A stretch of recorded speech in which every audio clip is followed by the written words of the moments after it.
Lesson 2 बहू की विदा नोट्स पाठ 1 अवतरणों पर आधारित प्रश्न 1। अगर तुम्हारी सामर्थ्य कम थी तो अपनी बराबरी का घर देखते। झोंपड़ी में रहकर महल से नाता क्यों जोड़ा? कब उपर्युक्त कथन किसने, किससे, कब तथा क्यों कहा है?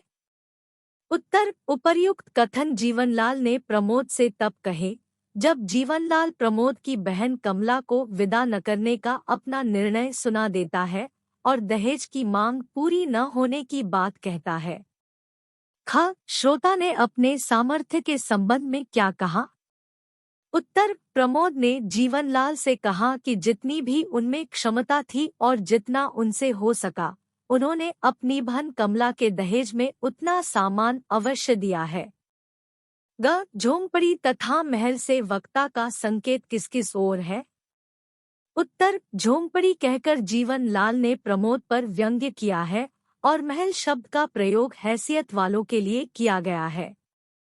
जीवनलाल के अनुसार जो लोग सामर्थ्यवान नहीं हैं, उन्हें सामर्थ्यवान लोगों से रिश्ता जोड़ने का सपना नहीं देखना चाहिए।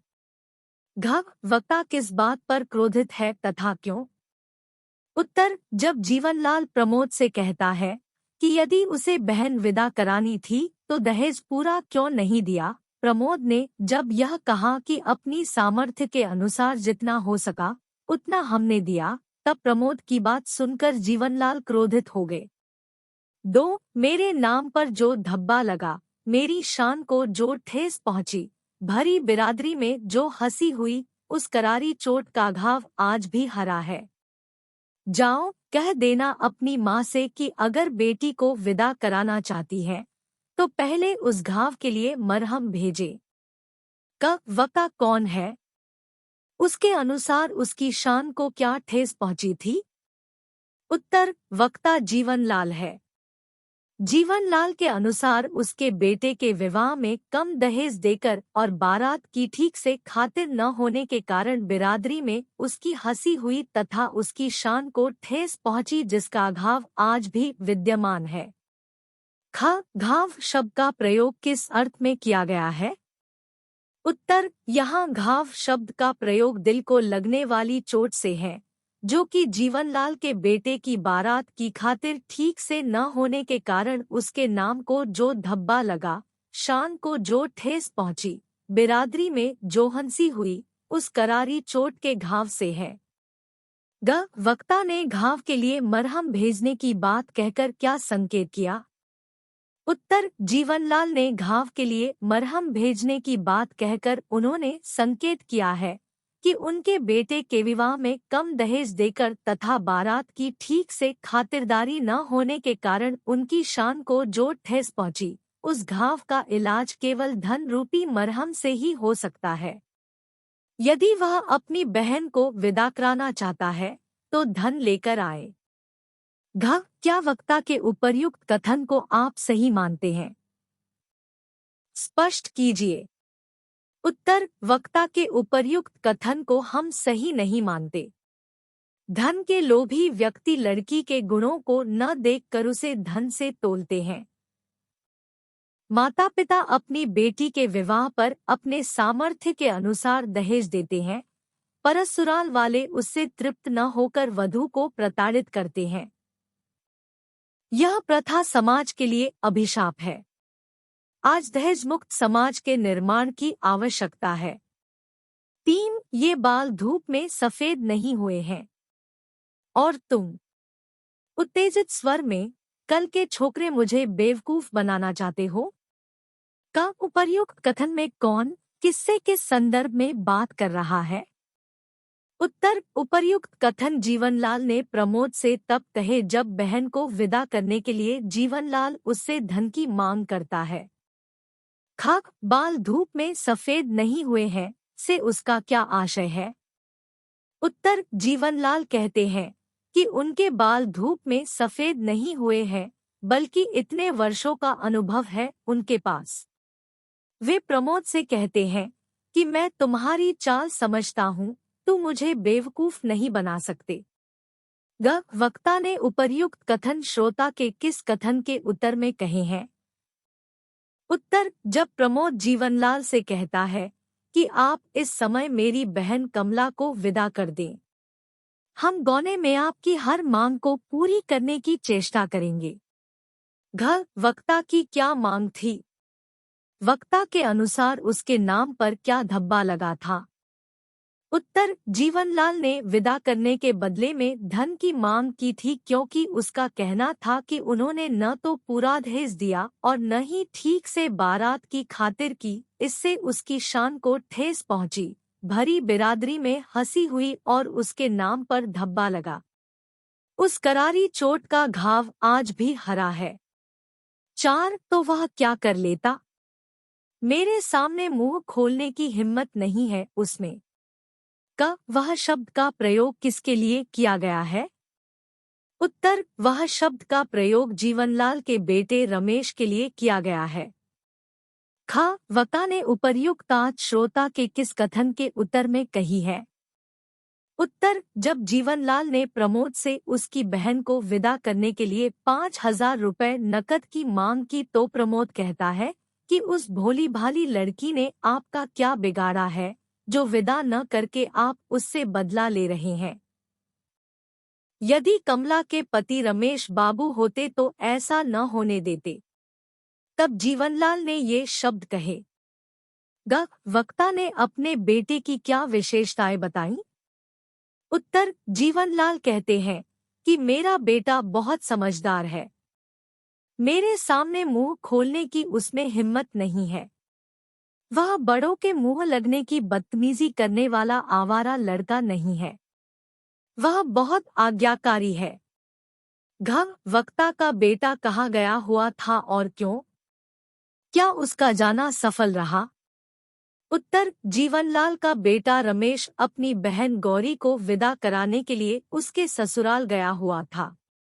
वहीं उसका जाना सफल नहीं रहा, क्योंकि उन्होंने भी दहेज पूरा न देने के कारण गौरी को विदा नहीं किया था। 5 तुम्हारी बहन के सपने कभी पूरे नहीं होंगे और उसके सपनों के खून का दाग तुम्हारे हाथों और तुम्हारी मां के आंचल पर होगा। समझे? उपर्युक्त वाक्य किस एकांकी से लिया गया है? वाक्य किसने तथा किससे कहा है?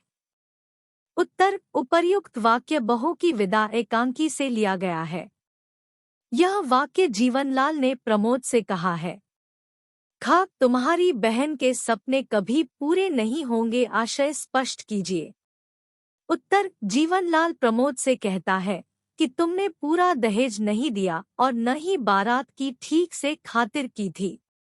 इसलिए तुम्हारी बहन का पहले सावन में अपनी सखी सहेलियों के साथ हंस खेल कर बिताने का सपना कभी पूरा नहीं होगा।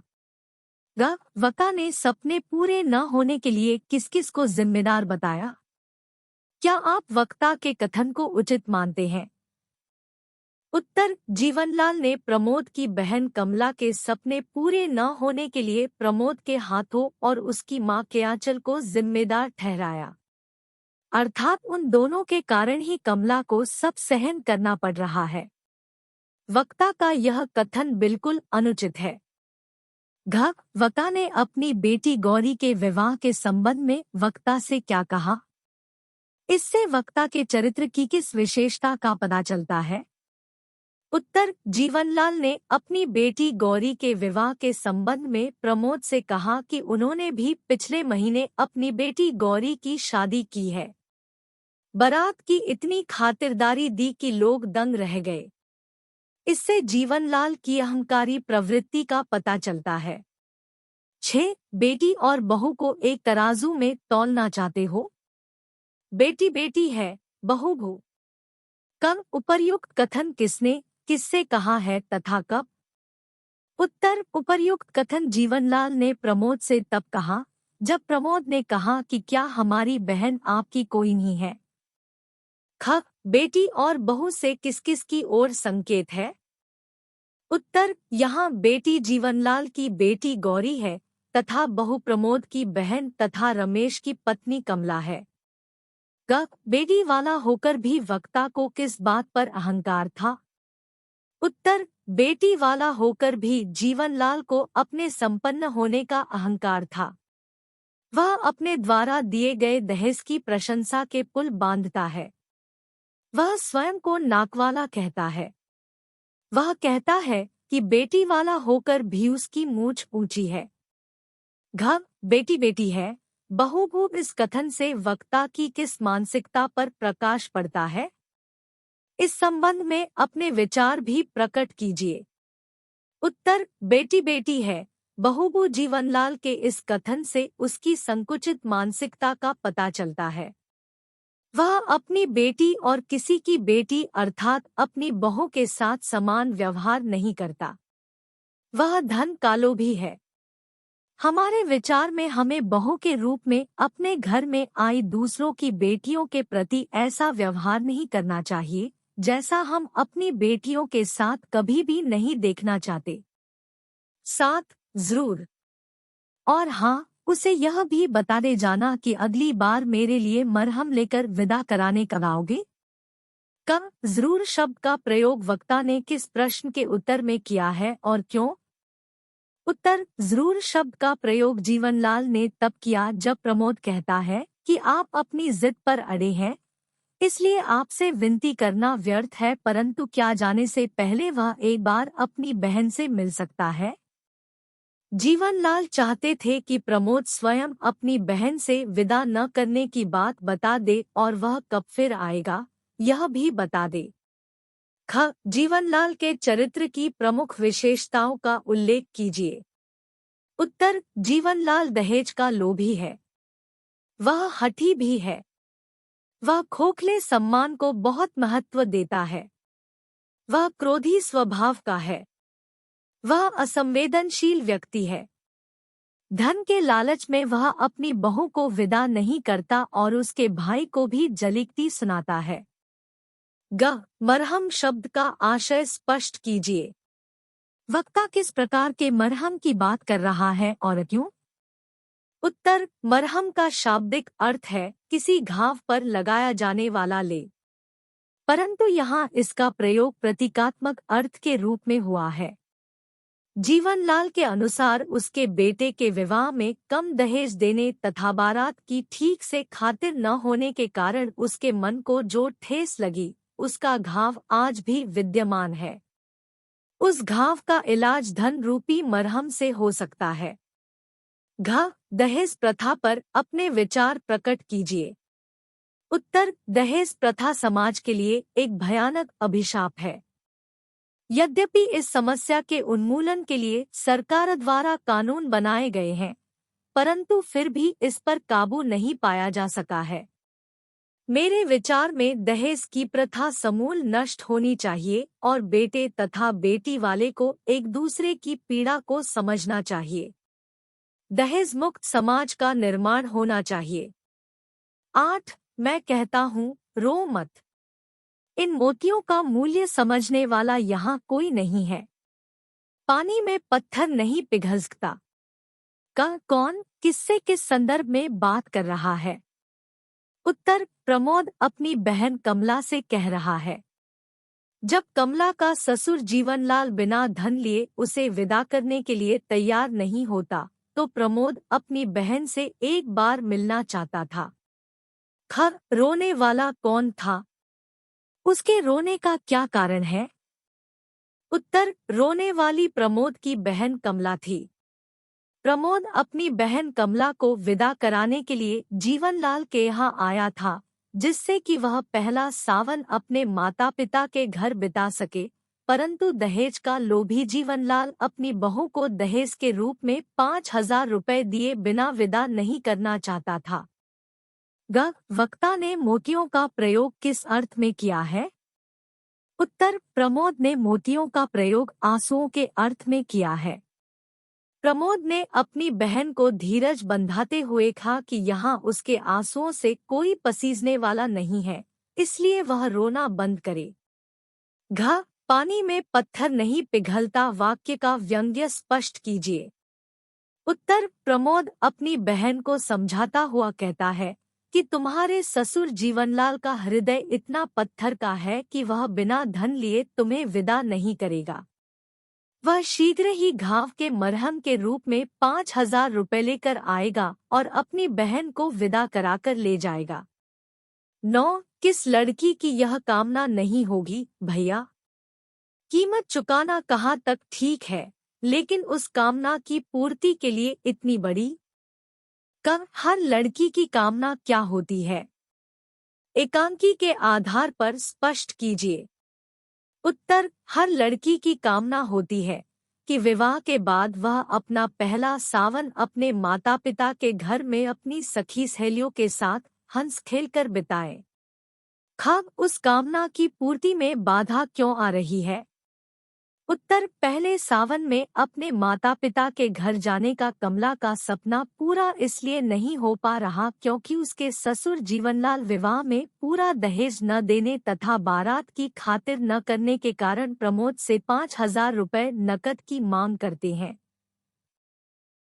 श्रोता उस कामना की पूर्ति के लिए क्या कीमत चुकाने को तैयार है? उत्तर: प्रमोद अपनी बहन की पहले सावन में मायके जाने की कामना की पूर्ति के लिए अपना मकान बेचने को तैयार है। वक्ता ने उसे ऐसा करने से क्यों रोका?